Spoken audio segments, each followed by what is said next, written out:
ये कहानी है एक दूर के गांव की, जहां हर तरफ हरियाली थी, बड़े बड़े दरख्त थे और पहाड़ियों के दरमियां बसा हुआ एक खूबसूरत लेकिन खौफज़दा गांव था। दिन भर गरीब किसान खेतों में काम करते थे, लेकिन ये फसल उनकी नहीं होती थी।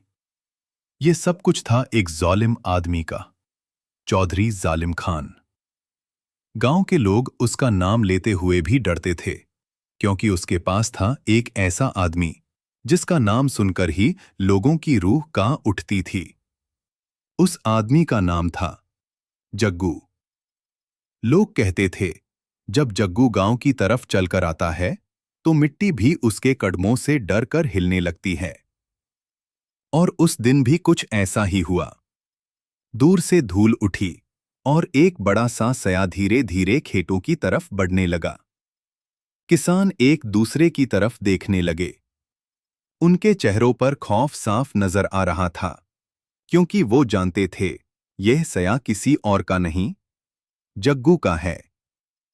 और जब जग्गू खेतों में पहुंचा तो उसने बिना किसी रहम के एक कमजोर किसान को पकड़ा, उसे हवा में उठाया और जमीन पर फेंक दिया। गांव वालों के लिए यह मंजर नया नहीं था। यह जुल्म वो रोज देखते थे, रोज सह लेते थे, क्योंकि चौधरी जालिम खान का खौफ उनके दिलों पर छाया हुआ था।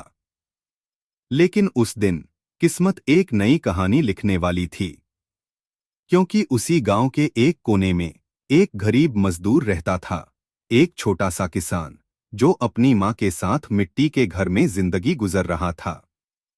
लोग उसे बस एक आम इंसान समझते थे, लेकिन उन्हें यह नहीं पता था कि जब जुल्म हद से बढ़ जाता है तो ताकत खुद खड़ी हो जाती है।